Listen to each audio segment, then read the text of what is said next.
Cool. So, no questions about while-based loops, right? Alrighty then. So, oops. What? Control C. So if you guys don't have any questions on while loops, we're going to move on to for loops. So a for loop is a count-based loop. Michael. Yeah. A count-based loops, that mean, what's the difference between a condition-based loop and a count-based loop? Graham. Is it like a condition-based loop is like it's asking the user like what something is, and if it's that, it keeps running it, but like a count-based is like you don't ask the user, it just like it like looks at like the data.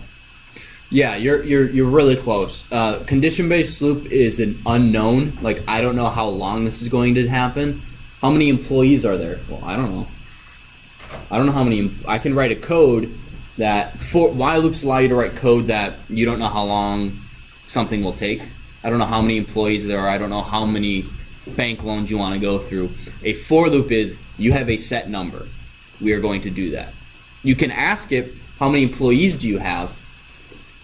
Give me a number.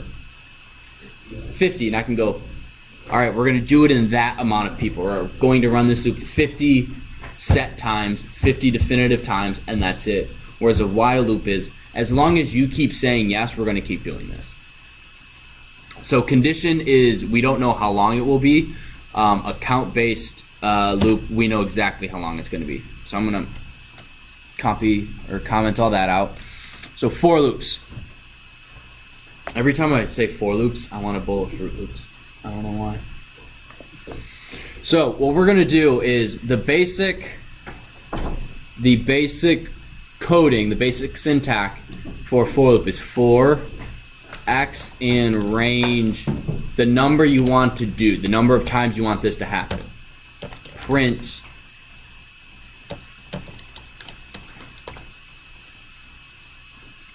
so I have 4x in range 10. That means this code is going to happen 10 times.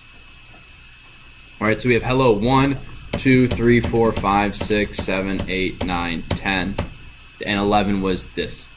So that happens 10 times. For x in range 10. We're going to get more into what range is, but for now, what's one thing you guys notice about that line? Those two lines. Soren. You don't have like what x. Right, I don't define x before. Because x becomes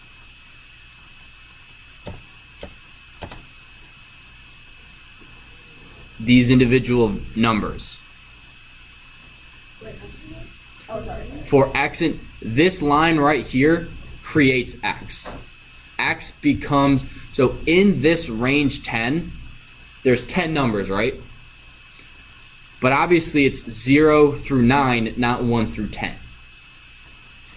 So it's everything starts at 0 in programming, most things. If I have a list, right? One sec, Jack. So if I have, Jack, Zach, and Mary, whatever. How many objects are in that list? 3. But this, technically, we're going to get into this in lists in a couple chapters, but a preview, the index of this, index 0, index 1, and index 2. So if I want to display the second element in a list, it's index 1. That's confusing.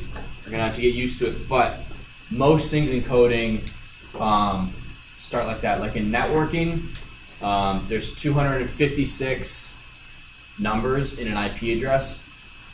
What's up? Oh. So in an IP address, you have x dot x dot x dot x.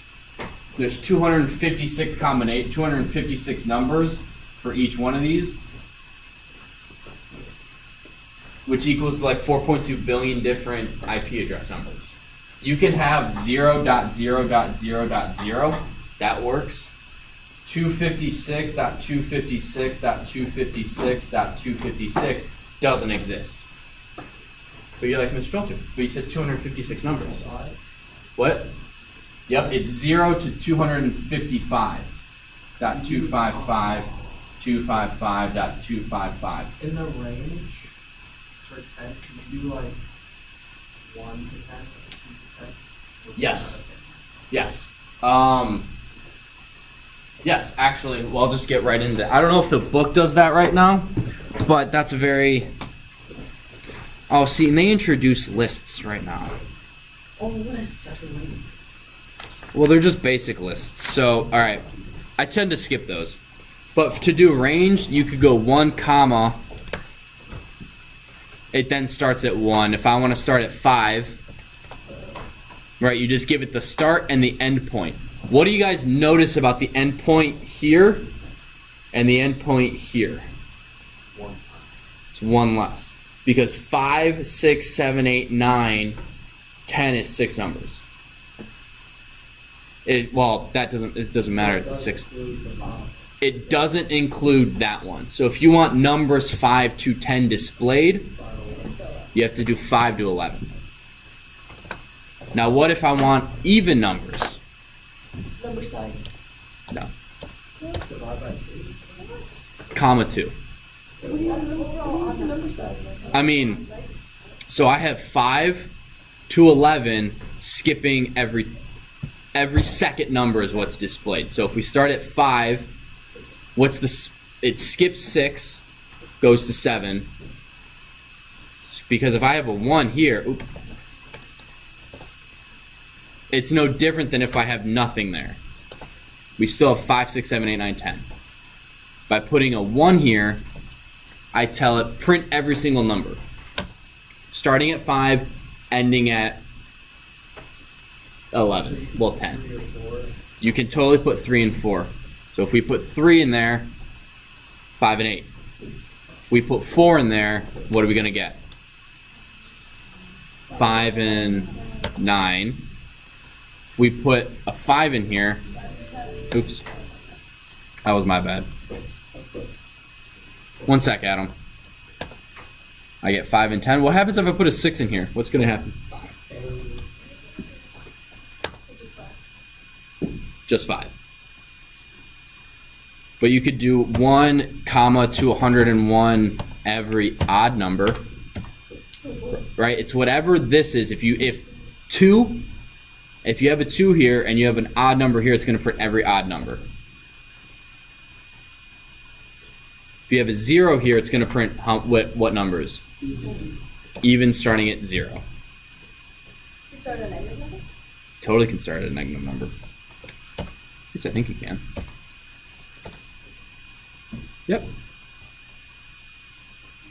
Now what if I want to go backwards? How would I go from, let's say, instead of going 1 to 100, I want to go 100 to 1. So I would do 100 to what number? To 0. Do I need the 2? If I wanted to do, well, let's just start with the even ones. Or let's just go 1 by 1. Uh-oh. Alright, fine, Lauren. No, I'm just wondering. Well, what's going on? Why is nothing printing? Error.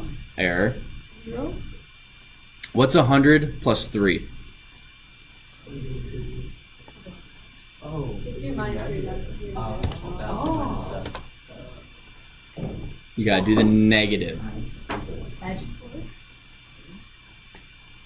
When would you ever use To go backwards? Well, let's go with 60 to 0 with 1. Time left on the clock.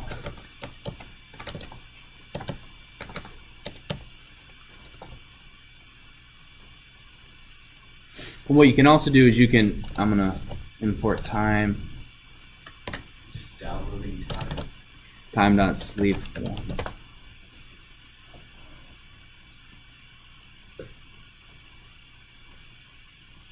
So that's why you would have it count backwards, is to do a countdown. But you guys, I'm gonna go over import time because it's super cool when we do importing stuff later.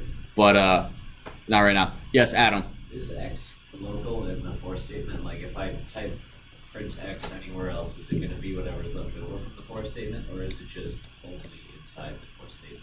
That's a great question. Let's find out. So let's say we're currently outside of the for loop here, right, guys? What do you guys think? Who is listening to Adam's question? What do you think, Robert? I'm actually not sure. All right, we got an I don't know. Anyone else? Was anyone else listening to Robert's question or Adam's question? Listening doesn't really get it. You were listening, but you didn't really get it. Graham, you got an answer? I don't think anything's gonna. You don't think anything? I just don't think it's gonna like print anything. 'Cause I think that like it's just defining X in that loop and not like outside of it. Okay. Michael. I'd say we just finish with the execution 0 and then print. So you think it's going to be 0? And then print. And then print it again and just leave it back. All right, we're going to find out. Countdown. Whoa. Yeah, so it stores it. Stores it. It is a global variable, and we'll get into the difference between global and local variables. It's basically a global variable. No matter where you are in your code, you can access it. A local variable is only accessible in a function. Or for now, think of it, it's only accessible in that actual loop. But for now, whatever. All right, do you guys have any questions? We have 2 minutes left to class. This is review question, Adam. Is there a way to make X only local in the statement?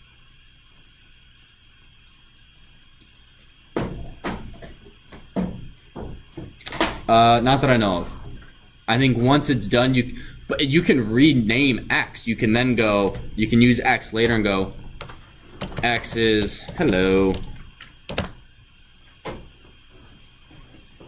So you can rewrite X after the loop, but yeah. So if you wanted to keep X that bad, you could store X in another variable, run the whole thing, and then bring that variable and store it. You could do if X equals 0, X then equals hello, and that will then change it at the very end of that loop to whatever you need it to be. Oh, no, I screwed something up. If X, oh. This should be 1. Guys, don't pack up while I'm still in the middle of teaching. That's very rude to me and whoever's listening. Now you may pack up. Do you guys have any questions? Homework?